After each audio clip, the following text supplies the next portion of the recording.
alô, muito boa noite, bom dia, daqui um minuto é bom dia, mas agora ainda é boa noite, tudo bem com vocês, tudo certo, Bajezinho?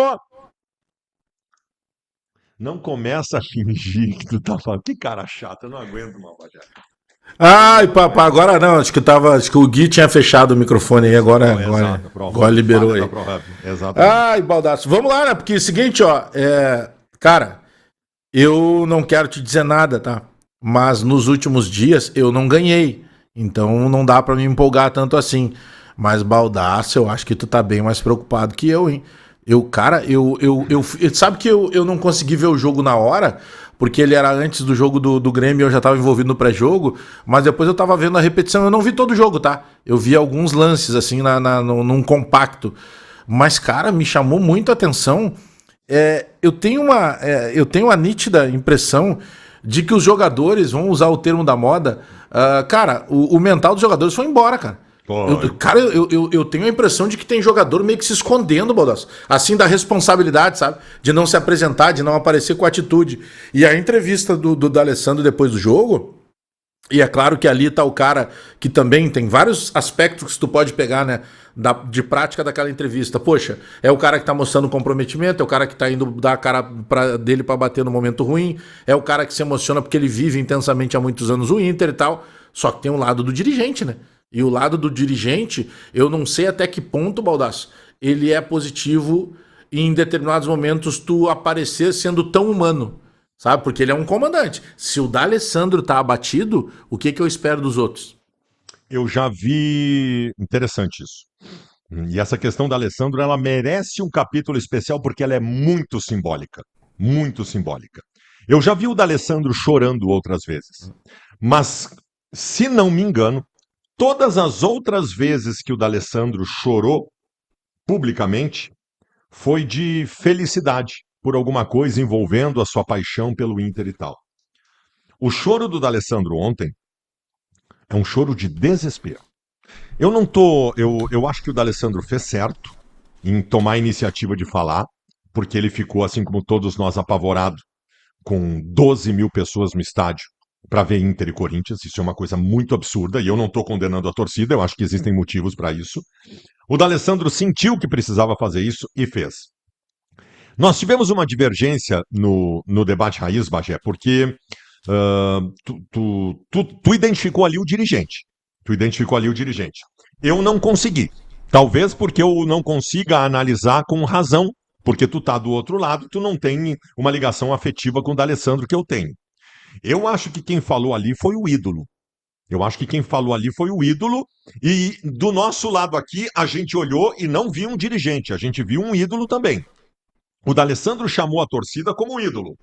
O D'Alessandro se emocionou como ídolo. Agora, a tua razão não pode ser tirada dentro da ideia de que ele exerce um cargo no Internacional de comando e ele mostrou fragilidade. Ele mostrou fragilidade. D'Alessandro estava frágil e a gente identifica no D'Alessandro uma referência.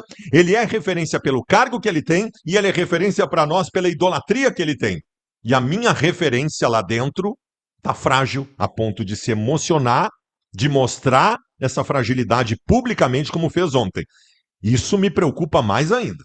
É que assim, o ponto que eu tô pegando do D'Alessandro, tá, o ponto da crítica é o diretor. Eu acho que ali, por mais que ele não consiga separar isso, ele tem que ser o dirigente. E o dirigente hoje, de maneira geral, ele é culpado. Seja o presidente Barcelos, o Mazuco, o Bisol, o D'Alessandro. Mas quem deles tem a representatividade a ponto de o torcedor parar para ouvir, e a imprensa de maneira geral? É o D'Alessandro, né? Na boa, qualquer outro que vá ali, o torcedor não quer nem ouvir o presidente. O Mazuco, alguns torcedores vão perguntar, tá, mas quem é esse aí? O Bisol, o cara vai dizer, ah, não, esse aí é o vice-presidente. O D'Alessandro chega e os caras podem até discordar, mas o D'Alessandro chega e os caras param para ouvir. Aí que tá, eu tô indo num outro ponto, eu tô indo num ponto além. Porque o D'Alessandro sempre foi o cara da atitude. Né? Época de jogador, ele incomodava. Tu mede o cara que ele vira ídolo pro clube dele quando ele incomoda outro clube. O Renato incomodava, sempre incomodou. Até hoje, como treinador, incomoda os colorados. Porque ele sempre foi ídolo do Grêmio. E o D'Alessandro é assim no outro lado. Guardadas as proporções de cada geração diferente que um ou outro foi ídolo como jogador. Mas o D'Alessandro sempre foi o cara da atitude. Eu até usei o exemplo ali no Campeonato Gaúcho e teve uma outra competição, não sei se foi Libertadores, em que ele para o ônibus do Inter e faz o motorista parar e diz para os caras, não, vão desembarcar os caras aqui, porque esses caras precisam sentir o que é a pressão do torcedor e tal, não sei o quê. É esse cara. Quando esse cara vai para uma coletiva abatido, porque, por exemplo, o D'Alessandro estava além dele. Eu tô imaginando o seguinte, terminou o jogo, tá bom. O D'Alessandro tá lá na sala dele, ou lá no vestiário, qualquer lugar. Tem vários lugares que o D'Alessandro poderia ter chorado. E provavelmente ele já tivesse chorado lá atrás. Ele vai pra entrevista sabendo que ali ele tem que ser forte. Ele tá sabendo que ele tem que ser forte. E ele não conseguiu ser. Então, se o D'Alessandro, que tem toda essa aura, ele tá abatido, poxa, tu vai esperar o quê de quem tá abaixo dele? Outra coisa, eu entendi também a manifestação dele quase como um pedido de socorro para a torcida. Eu acho que foi. Acho que foi. E se ele está pedindo socorro para a torcida, é porque ele não está identificando lá dentro do vestiário um poder de resiliência, de indignação e de superação dos jogadores.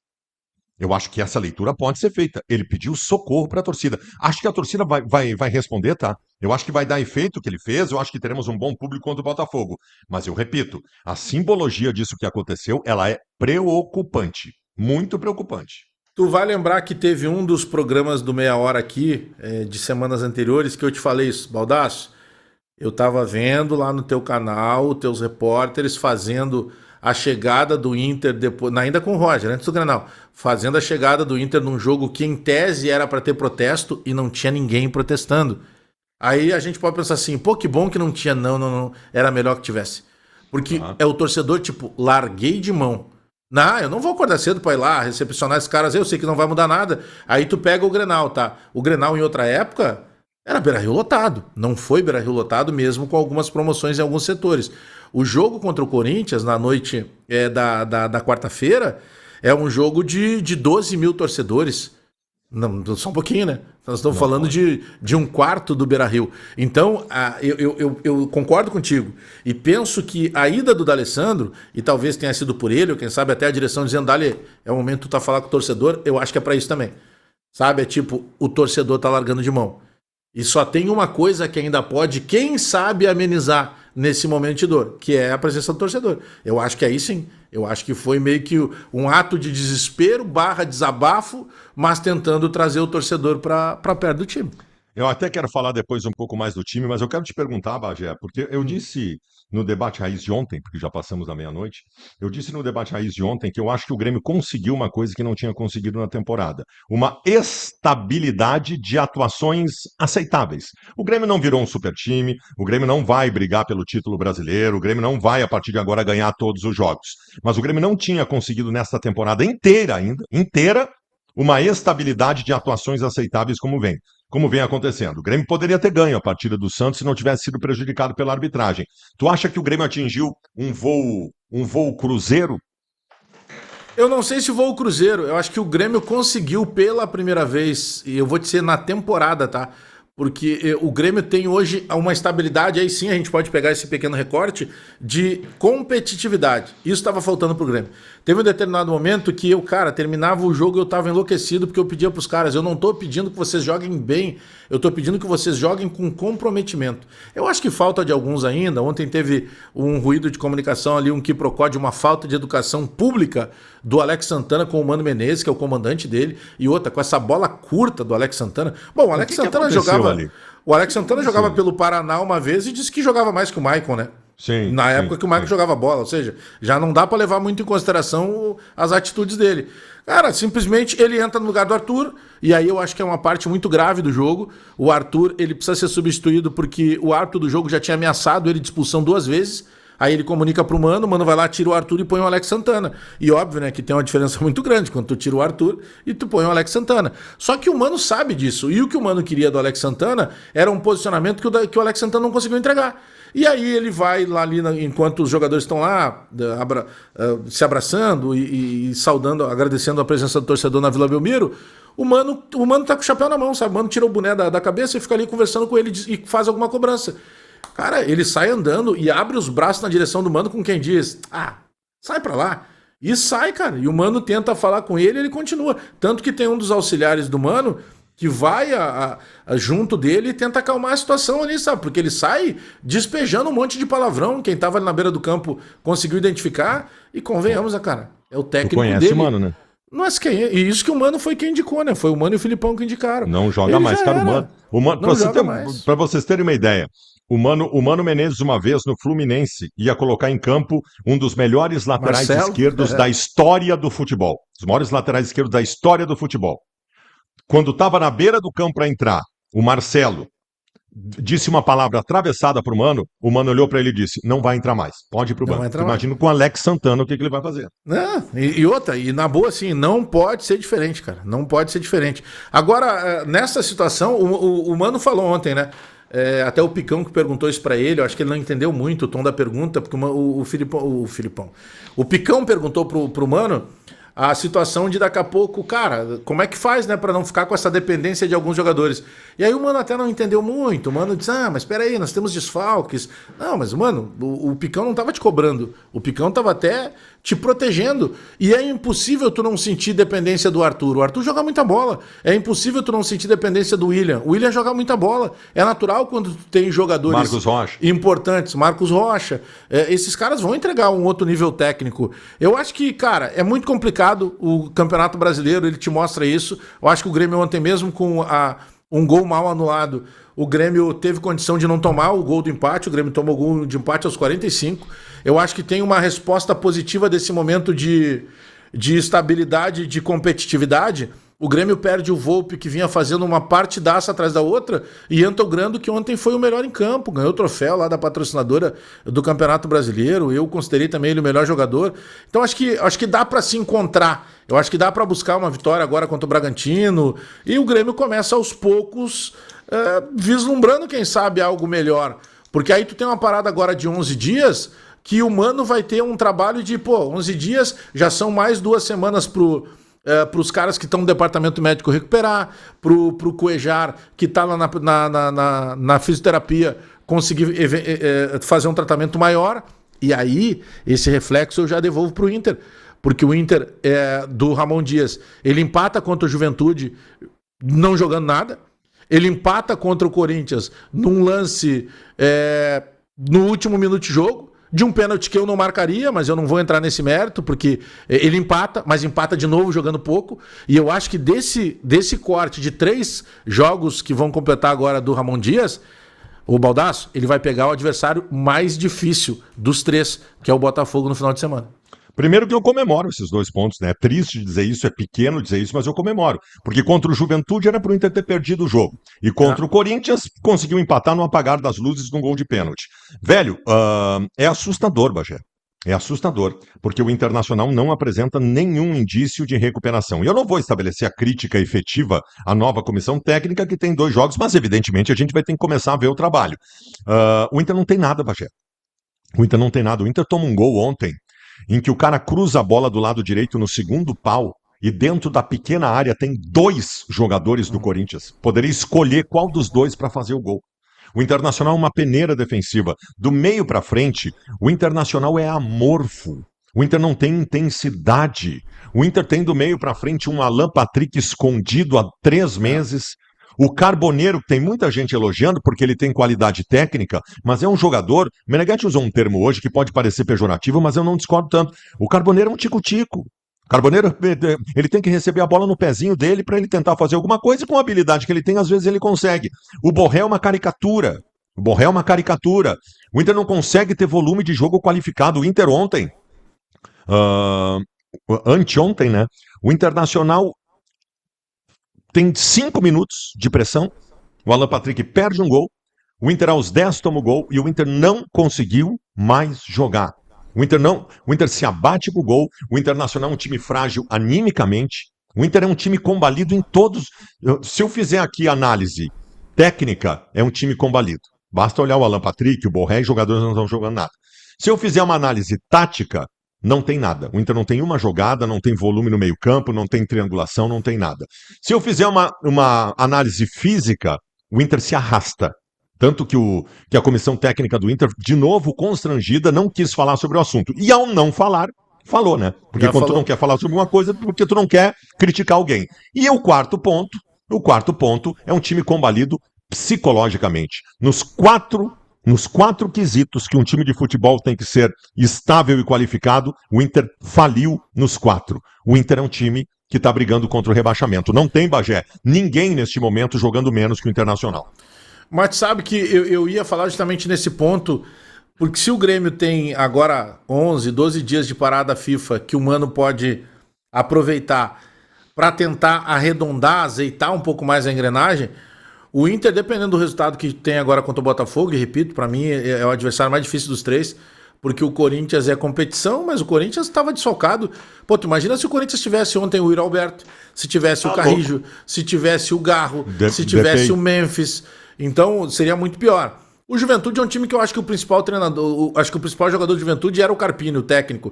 Mas o Botafogo tem qualidade. E é um Botafogo que está tendo reforços. Aliás, está tendo desfalques que estão voltando. É um Botafogo que começa a mirar de novo a parte de cima da tabela. Então eu acho que é bem complicado. E vamos imaginar, tá? Pegando o pior desenho possível.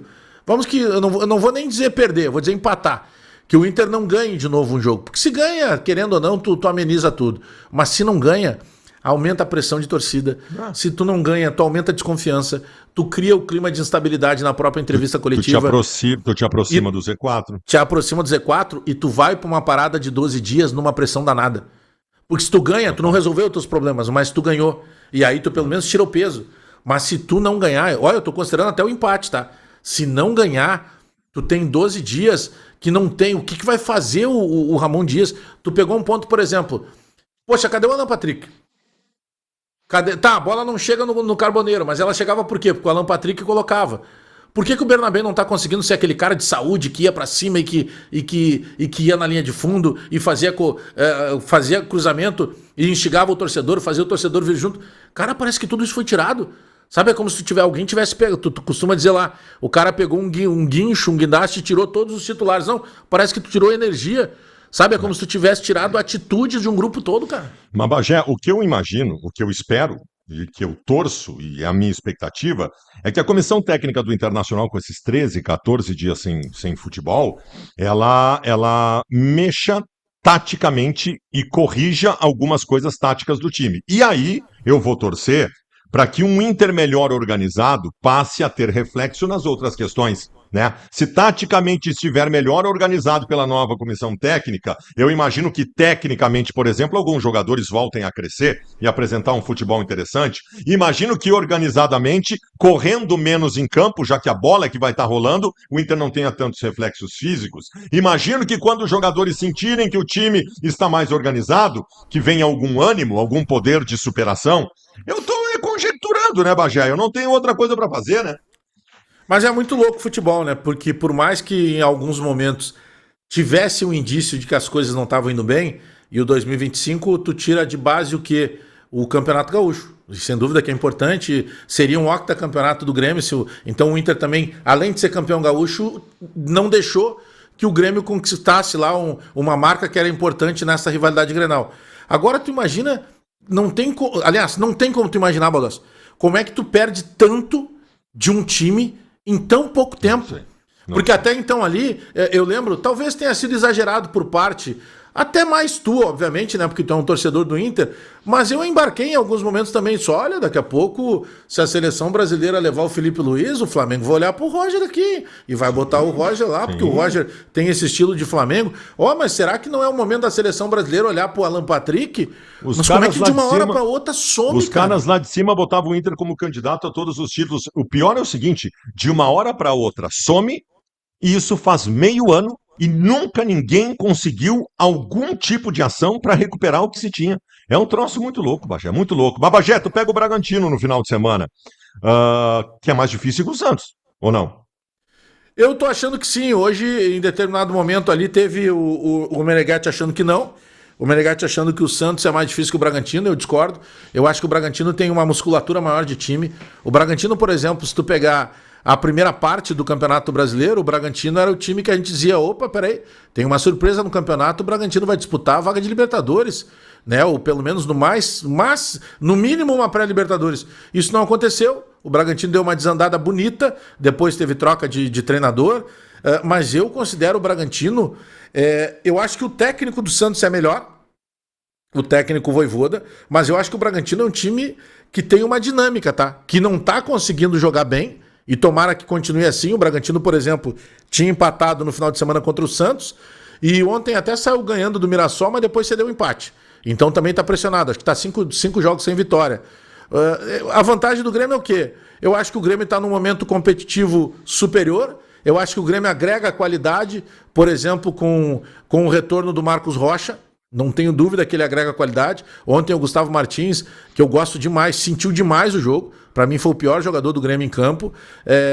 Tem até uma bola que ele tenta voltar pro Grando, e isso fica meio que uma memória fotográfica, né? Os caras estavam tão acostumados a jogar com o Volpi, e o Volpi joga muito bem com os pés. Então, se apertava, voltava no Volpi. Agora, quando volta no Grando, é problema, porque o Grando não sabe jogar com os pés, e o Grando vai quebrar essa bola, ou por vezes ele até vai tentar evitar a quebrada de bola e vai tentar fazer um passe, e por vezes ele perde o time, sabe? Quando tá esperando para dar o balão, daqui a pouco o adversário já tá chegando em cima. Então, eu acho que o Mano vai fazer algumas mudanças com a volta do Marcos Rocha, de repente não começando com o Edenilson e Pavon. Eu acho que ele viu que quem sabe o Riquelme possa entregar um pouco, quem sabe o Cristaldo possa entregar um pouquinho. Tu precisa ter essa figura do meia, ela é necessária, tu tem que por vezes ter alguém que carimbe essa bola com um pouco mais de qualidade. Mas eu tinha esperança de 4 pontos nesses 6 disputados, né? Então agora, para ter esses 4, eu preciso ganhar do Bragantino. Não, se tu ganha do Bragantino, tu vai pra parada FIFA olhando pra cima, né? Tu vai pra parada FIFA olhando pra cima, porque são 2 jogos fora de casa, outra perspectiva. No caso do Inter, eu tenho uma expectativa pro jogo contra o Botafogo no final de semana. Que ele efetive o esquema que ele colocou no segundo tempo, que é o 3-5-2. Que ele efetive. No segundo tempo, ele tira o Romero e bota o Mercado. Faz um esquema com 3 zagueiros, que dá uma proteção melhor ao sistema defensivo, na medida em que os laterais, mesmo que não tenham a principal incumbência de marcar pelos lados do campo, eles também voltam para ajudar. Eu quero que esse esquema seja efetivado, eu quero que o Mercado seja titular, e eu fiquei assustado porque ele botou o Juninho está muito mal. Muito mal. Mas ele argumentou depois na coletiva dizendo que é uma questão física também. Ele me deu a entender que o Mercado vai jogar. E eu preciso estar melhor, organizado. Eu não vou, Bagé, se o Inter for mal contra o Botafogo, execrar a nova comissão técnica. Mas tem que dar uma melhorada, né? Tem que começar a aparecer alguma coisa. Porque ontem, sabe o que eu me assustei ontem, no segundo tempo? Quando a nova comissão técnica do Inter tira um meia para botar um centroavante, e a principal jogada do Internacional durante 25 minutos passou a ser dar chuveirinho na área. E aí eu não preciso de treinador para isso. Isso aí qualquer um faz. Então isso me assustou um pouquinho. Aí que tá o ponto, sabe? Que isso é muito delicado, porque ao mesmo tempo que a gente diz assim, cara, como é que eu vou cobrar um cara que ele desembarcou numa quinta, trabalhou quinta e sexta, jogou no sábado, contra um adversário que sempre faz Copa do Mundo. Aí daqui a pouco ele descansou domingo, trabalhou segunda, trabalhou terça, jogou quarta contra um adversário que é um grande rival. Aí daqui a pouco ele descansa quinta e já joga. Mas esse é o Campeonato Brasileiro. E outra, por isso que a gente sempre chega à conclusão que o diagnóstico da direção foi tardio e que se demitiu o Roger no time errado. Por quê? E outra, sabe o que é assim, é que se a gente vai pensando, tu vai criando cada vez mais ranço com a direção, por falta de atitude. Vou te dar um exemplo. Quer dizer que se o Roger tivesse... Se o Alan Patrick faz aquele pênalti no final, provavelmente não tinha demissão. Então quer dizer que estava tudo certo? Não estava tudo certo. É uma falta de convicção que assusta, cara, por parte de uma direção. A convicção da direção do Inter era a seguinte: vamos esperar o Grenal, porque o Grenal pode salvar o Roger. Eles não tinham a menor ideia, eles não tinham nada sobre trabalho, nenhuma convicção, nada, absolutamente nada. Demitiram o Roger um mês depois do que deveriam demitir. E agora é isso, né? Agora é a água batendo na bunda, né? Só que, por outro lado, ao mesmo tempo que tu não vai exigir que eles tenham rendimento, desempenho, tem que ter resultado, cara. Porque só foi trocado porque o outro não tinha resultado. E aí tu olha, Juventude, não, mas é o primeiro jogo, tá bom, não ganhou. Corinthians, mas é o segundo jogo. Não é que não ganhou, ia perder. Se o árbitro resolve não dar aquele pênalti, tu perde, é o último lance do jogo. E agora tu pega um adversário dificílimo. Cara, é que é surreal, é que não tem nada. Nada. Eu acho que tem culpa sim o Ramon Dias e o próprio Emiliano, ou culpa, ou eles serão culpados, porque eles têm que entregar alguma coisa. Mas não tem um legado, cara, não tem nada. Eles vão ter que começar do zero. É triste dizer isso, porque existe um dogma do futebol gaúcho, que eu acho que é verdadeiro, e eu sempre bati nessa tecla, de que o Roger, em 2016, deixou o time pronto para o Se dizer Renato, isso. o Renato fez alguns ajustes, mas que o legado do Roger era tão positivo que o Renato só precisou ajustar algumas coisinhas. Cara, o Roger deixou uma destruição no time do Internacional. E o Paixão também. E o Paulo Paixão, olha o que eu estou dizendo. O Paulo Paixão deixou um Internacional que se arrasta em campo. E o Ramon Dias e o filho dele, eles têm que começar do zero uma formatação tática no Inter, porque ninguém se entende em campo. Cara, que decepção, cara.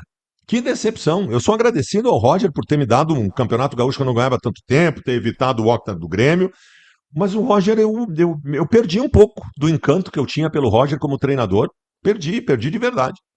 Não, chega a ser inexplicável como é que não consegue se fazer um mínimo, mesmo com toda a pressão. E se tu considerar, vamos lá, né? Tu tem os principais jogadores, tá bom, tu não tem o teu goleiro, mas convenhamos, o Rocher, isso é até uma pauta que ela não é prioritária até a página 2 no momento, porque quantos jogos o Rocher fez com a camisa do Grêmio na temporada, né? Com a camisa do Inter. Aliás, ele vem com problema de lesão há bastante tempo. Mas se tu considerar, o teu 10 continua ali, que é o teu capitão, o cara não era referência. É surreal, parece que ele se abateu. O Borré, Baldasso, eu vi tu falando sobre isso ontem. O Borré, em custo-benefício e expectativa, ele é um fiasco. E aí eu vou te dizer, eu não acho que tenha culpa da direção, tá? Porque eu queria que o Borré tivesse sido contratado pelo Grêmio quando começou a falar. Não é culpa da direção, tu contratar o Borré é grande contratação. Até se discutia se ele valia todo o valor que tava. Isso é uma outra coisa. Mas que ele é jogador que chega pra fardar, cara, ele não decide nada, Baldasso. Nada. Ele não decide jogada. Eu não tô nem falando que ele seja o cara de decisão de gol. Ele não é o cara que consegue reagrupar. Rapaziada, vamos colar aqui, vambora, cara. É surreal como é que some tanto, cara. Aí que o Valência não tava contente, o Valência já tá fazendo gol lá em cima, cara. Sabe? Então... Não, e o Alan Patrick, não é a questão de estar mal tecnicamente. O Alan Patrick está descomprometido, cara. O Alan Patrick nos passa uma impressão de que está em campo jogando com nojo, louco para ir para casa. O Alan Patrick não vibra. Eu sei que ele não é um jogador de alta intensidade e tal, mas ele é meu capitão, cara. Ele é o meu capitão, ele tem que estabelecer, ele tem que ser um espelho pro restante do time. Olha que ponto nós chegamos, cara. Se tu vê o Sport jogar, o Sport, tu sabe que o Sport é ruim, sem dúvida alguma. Mas o Sport tem um ou outro jogador ali que se destaca, tem o Lucas Lima, tem o menino lá, o volante que o Barcelona queria. Mas eu vou te dizer uma coisa, o Sport que ganhou do Grêmio é um Sport muito mais vivo em campo e muito mais organizado em campo hoje do que o próprio Inter. Sem dúvida. Vivo em campo, entendeu? Os caras estão lutando pela bola. O Vitória, que está na zona do rebaixamento, te enfrentou esses dias. Fez uma partida bem razoável. Fez uma partida bem, mesmo tendo perdido para o Grêmio, fez uma partida bem razoável, coisa que o Inter não fez há um bom tempo. O Juventude, que está na zona do rebaixamento, deu um totó no Internacional. E o Fortaleza e o Sport, velho, tu citou o Sport, nenhum dos dois está jogando menos que o Inter, cara. Não. Porque, Bagé, são o meu pânico é esse, Bagé. O meu pânico é esse. O meu pânico é esse, Bagé. O meu pânico não é olhar para a tabela. Meu pânico não é olhar para a tabela ainda tem uma folguinha ali, estamos mal, tá, mas vamos encaminhar alguma coisa aqui, os outros são pior, não. Meu pânico é ver o Inter, cara. Meu pânico é ver o Internacional não tem reação, cara. Tem uma situação que ela é muito complicada e todos nós passamos por isso em algum momento, que é quando tu começa a contagem regressiva dos jogos. Se chegar nesse ponto, aí arrebentou. Porque se os caras... Cara, eu tô batendo muito nessa questão anímica, tá? Porque... Ele não esqueceu de jogar bola, o Borré. Ele não esqueceu de jogar bola, o próprio Alan Patrick. O Vitão não esqueceu de jogar bola. O Vitão era outro que a gente pedia. Será que daqui a pouco o Vitão não vai aparecer como um dos zagueiros convocados? Ele não consegue jogar nada. Então tu pega um ponto que, se agora tá assim, e quando começar a contagem regressiva, que tu pega assim, tem 10 jogos. Olha, faltam tantos pontos. Cara, aí... foi embora qualquer tipo, porque daí já não é mais a falta de confiança, aí é a pressão que já vira pra cá. Porque, cara, é uma sintonia assim, ó, é muito mais fácil a gente falar do que tá lá. Mas convenhamos, é por isso que os caras são tão bem remunerados e tem tanta gente. Pô, tu tem uma equipe de análise de desempenho, tu tem equipe de profissionais da preparação física, tu tem equipe de fisiologistas. Cara, tu tem toda uma equipe cuidando, é impossível que tu consiga perder tanto em tão pouco tempo e mais que tu não consiga reagir. O Inter é sábado às 18h30 e o Grêmio? Também sábado, 18h30, mesmo horário. É o famoso duplex. Eu acho bom que aí eu provo que eu tenho bem mais audiência que tu. Eu gosto quando é nós dois juntos assim. Ah, sem dúvida nenhuma. E tu sabe por que tu tem mais audiência, né? Porque como tu perde muito, eu te coloco também na minha transmissão, aí tu ganha 2 vezes. Tchau. Tchau, Baldasso, por hoje chega. Tchau. Beijo. Se inscreva nos canais aí. Vocês ficam assistindo e não se inscrevem. Tchau. Não pode.